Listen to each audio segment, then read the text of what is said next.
आज भी मौसुमी अधिवेशन में पेगासस हंगामा फोन हैकिंग मामला रे आलोचना करने को अड़ी बसी विरोधी।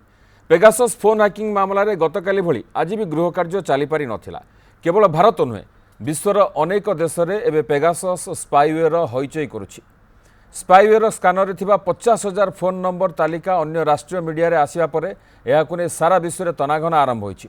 सेपटे फ्रांस पेगासस जासूसी मामला रे तदंत आरंभ कर दैछि।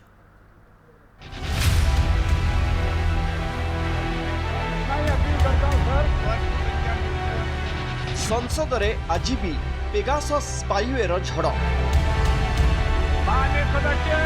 फोन टैपिंग अभियोग रे सरकार को गृह रे घेरिछंती विरोधी। वरिष्ठ सांबादिक विरोधी दलर नेता एमिति कि किछि मंत्री को जासूसी होतिबा अभियोग रे गतकाली प्रबल हंगामा देखा मिलता। आज भी उभय लोकसभा और राज्यसभा रे हो हल्ला होइतिला। कांग्रेस, तृणमूल, आप एवं सीपीएम जासूसी कांड संपर्क में आलोचना करने को नोटिस देथिले। इस संगीन मामला रे तदंत करने को अनेक सांसद दाबी मध्य करथिले। आज गृह कार्य आरंभ होगा आगरू बीजेपी संसदीय दल बैठक बसिथिला। एथिरे कांग्रेस को कड़ा भाषा रे समालोचना करथिले प्रधानमंत्री मोदी। निज चिंता छाड़ी कांग्रेस को आम चिंता खारिथिबा मोदी समालोचना करथिले। सेपटे किंतु पेगासस जासूसी मामला रे आलोचना लगी विरोधी गंठी करी बसिथिले। एहार भितरे जुलाई 22 पर्यंत लोकसभा को मुलतवी घोषणा कर दिया जायछि। पेगासस ने ये साबित कर दिया है कि सबसे बड़े लोकतंत्र में किस तरह उसकी धज्जियां उड़ाई जा रही हैं।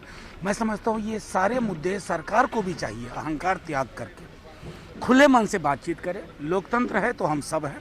अगर आप लोकतंत्र की आत्मा को ही खत्म कर देंगे तो फिर क्या मतलब रह जाता है। आज तक देश में डेटा प्रोटेक्शन लॉ नहीं है। डेटा प्रोटेक्शन लॉ में सर्वेलेंस की बात नहीं है। ये सारे मुद्दे बहुत गंभीर है और मैं मानती हूँ कि इसका सही मायने में डिस्कशन होना चाहिए। इसको नकारने की बजाय केंद्र सरकार को अपनी जो कमियां हैं उसको पूरी करने में कार्रवाई करनी चाहिए। इसमें सरकार का कोई ताल्लुक नहीं है। देयर इज नो गवर्नमेंट का even an iota of link is there in that. But in spite of that, if they want to raise through a proper procedure, to a proper rule, let them raise. Government has already made a suo motu statement. IT Minister has made it already. Paris रो NGO Forbidden Stories एवं Amnesty International एमिति 50,000 phone number तालिका करिछि जहां Pegasus scanner रे रहिछि। भारत समेत विश्वर अनेक देश रे पेगासस फोन टैपिंग मामला हईचई करुछि। ए मामला रे फ्रांस तदंत आरंभ करि दैछि। अंतरराष्ट्रीय मीडिया कंपनी खुलासा अनुଯାयी पेगासस स्पाईवेयर व्यवहार करी फ्रांस रो 1000 रु अधिक लोकंकर फोन टैपिंग करा जाउछि। एही तालिका रे अछि 30 रु अधिक सांबादिकଙ୍କ ना। टार्गेट रे अछंती विभिन्न देश रे सरकार को कार्य को समालोचना करुथुवा अनेक सांबादिक। Azerbaijan, Morocco, United Arab Emirates, Mexico, Hungary, Bahrain, Kazakhstan और रुवांडा भली अनेक देश रे पेगासस स्पाईवेयर जरिया रे नजर रखा जाउथुवा अभियोग आसी। धीरे धीरे खोलुची इजराइल रे तैयारी होइथिबा पेगासस स्पाईवेयर गुमर। सरकार को मौके मिले हैं बताने के लिए कि क्या उन्होंने पेगासस का इस्तेमाल किया या नहीं किया, और मुझे ऐसा लग रहा है कि सच्चाई सामने नहीं आ रही। सरकार के मंत्री जो असलियत है वो सामने